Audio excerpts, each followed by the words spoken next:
Sex. Thank you, Mr. Speaker, and I pleased to rise today and for the Honourable Minister of Agriculture to underline, quite honestly, our government's commitment to a number of things, but first of all, to protect the livelihoods of farmers who depend on international markets to sell their crops, and to share our support for the purchasing of local grown foods by citizens and residents of this great country of Canada. Buying local, quite honestly, is an excellent way for consumers to enjoy safe and delicious and high-quality foods that Canadian farmers produce. It's a great way to support our hard-working family farmers. Closer to home, the better. However, Speaker, it is also important to note that there are clear roles for federal, provincial, and territorial governments. And in this respect, and that's a primary reason why our government cannot support this bill. Provincial governments, for example, have a role to play in defining what local food is. Federally, our government's approach to locally grown foods focused on national efforts to increase consumer awareness and knowledge of Canadian agriculture and agri-food, not unlike what my colleague from across the way was talking about. We're also mindful of Canada's growth and growing ethnic diversity and consumer interest in specialty foods imported from countries like Asia, Africa, and Europe. Equally important are Canada's commitment to under various multilateral trade agreements. Canada is obliged not to discriminate, I should say, against food imports from our international trade partners. This is critical when you consider that almost 50% of Canada's agriculture production is exported. Canadian farmers and processors, we depend on trade, and they benefit directly from increased access to international markets. Our government understands this.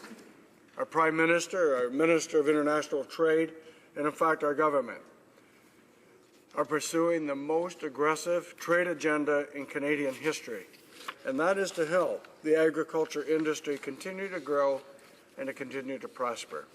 Canadian farmers are amongst the best in the world, and the impact on agriculture and our economy cannot be overstated. As a whole, the sector employs 1 in 8 Canadians and represents 8% of our gross domestic product. 2012, Canadian agriculture and agri-food sales totaled, that is for export sales, totaled nearly $44 billion.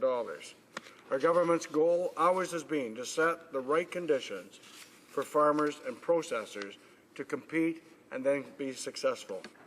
One important way we're doing that is through Growing Forward 2. Nobody seems to mention that, but it is a significant tool that is agreed to by all the provinces and territories. And it's Canada's new agriculture policy framework. GF2 is what it's called, is driving innovation and long-term growth in Canada's farmers and processors. In addition to a generous suite of business risk management programs, federal, provincial, and territorial governments are investing more than $3 billion over 5 years to support innovation, competitiveness, and, yes, market development.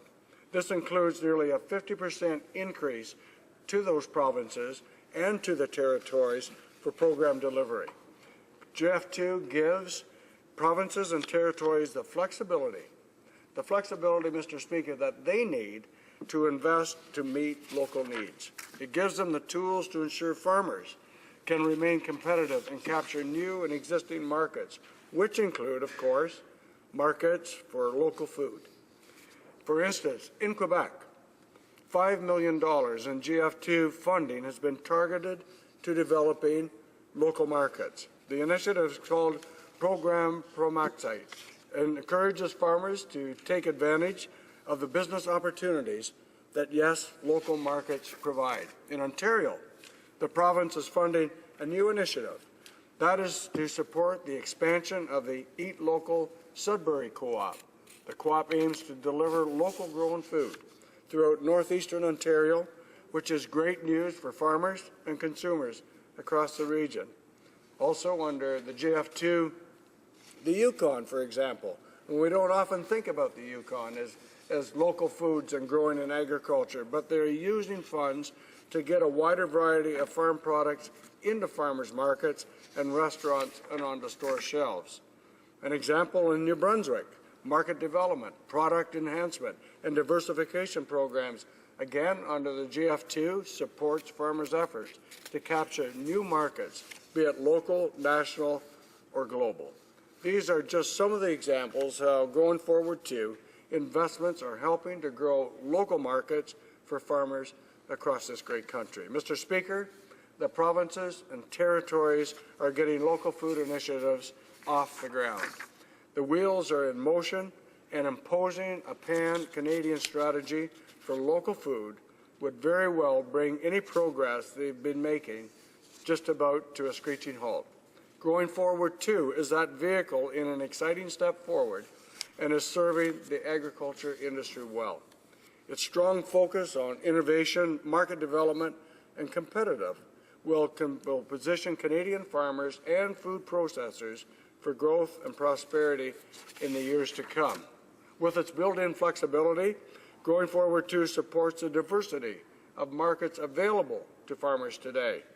The world's population is on the rise. There is an increasing demand globally for high-quality and sustainable food supply, and our global customers appreciate quality and consistency of Canada's food and agribusiness products. Opportunities for our farmers and processors, they continue to grow, Mr. Speaker, and we need to be ready to seize those opportunities. We must keep expanding our customer base, ensuring more of our great Canadian foods reach more consumers across Canada, and those including in local markets, but also around the world. In short, we must produce locally and think globally. At the federal level, our job is to look at the big picture and the longer term. We're committed to ensuring farmers and the entire sector have the tools and resources that they need to stay ahead of the never-changing demands that consumers want. That's what we are making strategic investments through the Growing Forward 2 in the new agri-innovation, agri-marketing, and agri-competitiveness programs.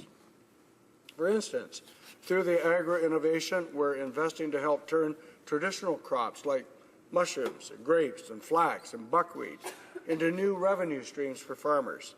Through agri-marketing, we're helping to develop and enhance new markets for Canadian-grown oats, livestock, and grains. And these are just a few of the examples, Mr. Speaker, of the great things happening to support our farmers thanks to the flexibility of the Growing Forward 2 program. Again, our government recognizes the value of local markets. They're an important part of the big picture. Federally, our goal and our role is to ensure our farmers, processors, and our exporters are strong today and that they remain ahead of the competition well into the future. This has been our focus from day one, and it's not negotiable. So I invite my honourable colleagues to continue to acknowledge the roles that governments play in supporting farmers' participation in all markets, those markets whether they're local, national, or global. Let's also continue to support the great local initiatives taking place in the provinces and territories thanks to the flexibility afforded by the Growing Forward 2 program. And Mr. Speaker, let's continue on the path we have in place, one that's based on consultations with farmers themselves, because that is what Going Forward 2 is about. Mr. Speaker, respecting the voice of farmers and processors and promoting our great Canadian agriculture industry here at home and around the world. Thank you very much.